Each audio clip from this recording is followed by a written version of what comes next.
I am an officer with the Billings Police Department. I've been in this profession approximately 8.5 years. I am an emergency medical responder, and I have been doing EMS for a total of 27 years. I'm a tow truck operator, and I've been in the profession for about 9 years, own my own company for 3. Volunteer firefighter, been doing that 43 years. Been with the volunteer EMS for 41 years. I work for the Billings Fire Department. My current rank is battalion chief, but in the 18 years that I've been there, I've worked as a firefighter, engineer, captain, and finally battalion chief. This is my 20th year in the fire service, and the last 13 years I've spent with the city of Billings. I'm a sheriff's deputy at the Yellowstone County Sheriff's Office. I was a reserve for 2 years and a full-time deputy now for 4. I'm a captain with the Warden Fire Department, and I've been doing this for about 15 years now. I'm also an AEMT and a wildland firefighter. I'm a captain on the volunteer fire department for Glendive. I've been there since 2010, so roughly 10 years. I became a firefighter because I enjoy the satisfaction of helping people and making their day better. Probably still the rush. You really get a adrenaline high when you go to a fire. I guess that'd be my thing. I watched my brother and my dad and everybody else, they were firefighters at one point in time, and so that's what I wanted to do. Out of college, I went to work as a ski patroller at Red Lodge Mountain, and after doing that for a number of years, my wife finally confronted me and said, "It's time for you to go get a real job." Hey, I wanted to be a fireman when I was 5 and 6 years old, and I drew pictures of being a fireman. You really do get to help people in this profession, and that brings me back every day. I think you gotta have a very good mental fortitude, and you have to have a lot of patience and some compassion. It takes both mental and physical strength to be successful in the demanding situations that first responders are placed in. You need courage, you need to be brave, and just really care about people. Heart, training, compassion, a lot of time.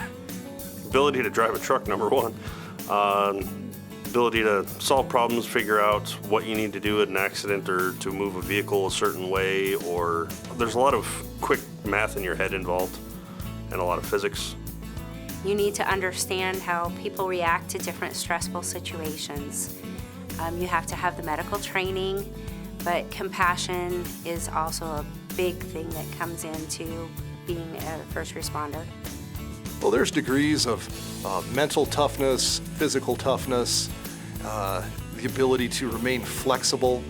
Just a lot of courage, a lot of guts and willpower to do it.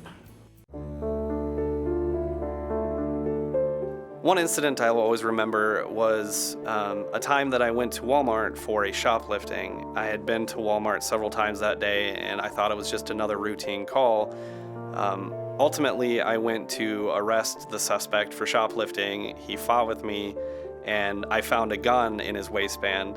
Unbeknownst to me, Yellowstone County Sheriff's Office was actually looking for this particular person because he had stabbed someone earlier in the day and told several people that he was going to go to the hospitals and finish the job. So that was definitely an eye-opening experience for me. So I worked one Christmas Eve. We had a very unfortunate call where we had a child die. And there's nothing worse than having that coupled with a Christmas holiday.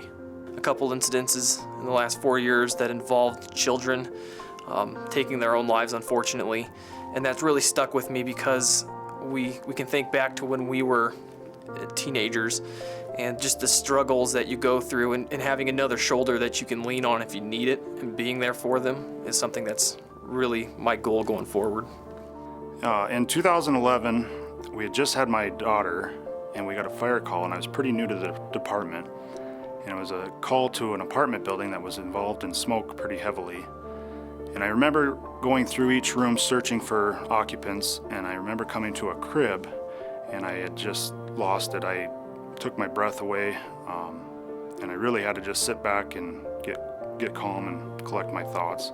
As a tow truck driver, we're in charge of scene cleanup, all of the debris, fluids, everything from the vehicle, and it turned out to be a fatal accident, and there was a lot of cleanup that was very unpleasant. One of the more wonderful ones is delivering a baby. We are able to sit with people when they leave this world, but it's more rare for us to be a part of someone's life when they enter it. And there was 2 kids stuck up on the second floor, and the kids were terrified, and the house was just full of smoke. So we actually got a ladder out, and I was actually the one that went up and got them and brought them down the ladder, and that was a pretty good feeling. So I started a charity event where I rebuild donated bicycles, and then I donate them to the Billings and Lockwood area kids who may not be able to afford them. One time, we had a dog that was stuck in a crack in the rims. We were having a lot of difficulty removing the dog, and we were faced with the situation that we might not get the dog out. Fortunately, through hard work, we were able to get the dog removed. This summer with the COVID-19, I organized quite a few birthday drive-bys is what we called them. We had a lot of parents with kids that couldn't celebrate birthdays and have birthday parties and stuff, so I organized every tow truck company in town that I could find. And we would drive past these people's houses, horns honking, lights flashing, all of us yelling happy birthday and just trying to brighten the kid's birthday a little bit. There was one time where a person was having a diabetic episode, and the paramedics arrived on scene, and the medicine that they had to give him is slow reacting. So I elected to drive across the street and buy the person a Powerade so it would help him out quicker, and he ended up being okay. The best advice I could give is you may not see them in the community, but there's a lot of people who could use the help, whether it's someone that could just talk to them. You just got to be available for others and realize that it's not all about us sometimes. Don't get in a rush. Take your time. Be diligent about what you're doing. Do your training, no matter what profession it is. Be courteous to other people. And don't boast about what you're doing. Love the unlovable. As a firefighter and a first responder, that's what you have to be able to do and show that level of compassion to the people we care for. Don't do anything that you don't want to have to explain to the fire department or the paramedics. But I try to put myself in the other person's shoes and say, what are they going through? How can I help them? I try to treat the person with integrity and respect and not be judgmental. We were at another call, and someone got out an axe to actually break down a door, and I think another one of the crew members just went over there and turned the knob and walked right through the door. There was one time where I was in a foot pursuit with a suspect, and he hopped over a chain link fence, and I tried to hop over that same chain link fence and got my pants caught on the fence and ripped them all the way down the seam. So that ended my chase. I remember we were working a tractor fire actually, and it was cold out, there's ice on the ground and everything, and it's really, really difficult to hold on to a hose when you have it fully charged and slipping around on the ice. I've had calls for keys locked in a vehicle, and I arrive on scene and the windows in the vehicle are down, and it just makes you laugh. We went out to a wheat field fire. I helped with the fire, and they was filling the water tank on the truck, and they overfilled it, and I got drenched. So I was playing with fire and getting wet at the same time. One funny moment was I was in Lockwood working a night shift. I had some deer walk in front of my car, and I turned my spotlight on the deer, and the deer had some baling twine in his horns, and it also had a license plate hanging from his antlers. And when I ran the license plate, it didn't come back to the deer. During a structure fire, I was assigned as primary search with another firefighter.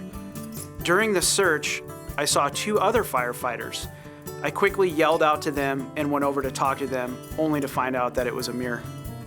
When I was engineer, we're driving down the interstate, and when you drive the fire truck, you get used to people always waving at you and saying hi. And we're driving down the interstate, and the people in the car next door are waving, and I'm kind of waving back. And they keep waving, and I wave again, and they keep waving. And I look out the rearview mirror, And when I turned onto the interstate, the hose line had come off the side of the fire truck and was dragging behind us. And I realized that there's different reasons for people to wave. I had responded on a call, and a lady was there. She did not realize that her sister had already passed away, but she was furious with her sister because her sister had been sitting on the couch for several days, not getting up. She was hollering at her sister about how she reeked to high heaven, and while we were trying to explain to her that her sister had passed away, she kept telling us about how she secretly got revenge because she has been eating all of her desserts from the Meals on Wheels. Never trouble till trouble troubles you. I always tell people I'm that person you never want to call, but you're happy when I get there. You don't volunteer to get recognition. You get recognition because you volunteer. If you're not on time, you're late. Blessed are the peacemakers, for they shall be called children of God. Bad news doesn't get better with time. Protect the team, ignore the noise, and be humble. A lot of credit needs to go to our dispatchers. They are the ones behind the scenes that they don't ever get credit for. People always tend to forget about them, but they're the ones that are on the lines that are helping us do our job better. Ultimately, I want people to know that even though we are different agencies, we all have to come together to work together we do it every day on several scenes. I have the utmost respect for firefighters, paramedics, the sheriff's office, tow truck drivers. I mean, their job is just as dangerous as ours, and we just have to work together to accomplish our goal. I'd like to just give a recognition to everybody out there that is a first responder. I mean, everybody that does it, they have a sense of just giving back to the community, and I really appreciate that. My job is incredibly rewarding. I love the challenges. There are things that we try to work on, like the Montana Slow Down Move Over law and getting motorists to pay attention and give us room to work, because it does get scary. 100 years ago, we did not have emergency medical services. And I think that we are living in a time where we are very fortunate that we are able to call 911 and know that someone is going to respond and help us when we need it most. The real credit for what the fire service does never rests with one person, especially a battalion chief, because the things that we do that make a difference are done out on the street by the engine companies that come to people's houses and businesses every day. As battalion chief, you just maybe get to be the choir director, but the real important work that we do comes from the people on the street. And so for me, this is just accepting an award on behalf of all of them.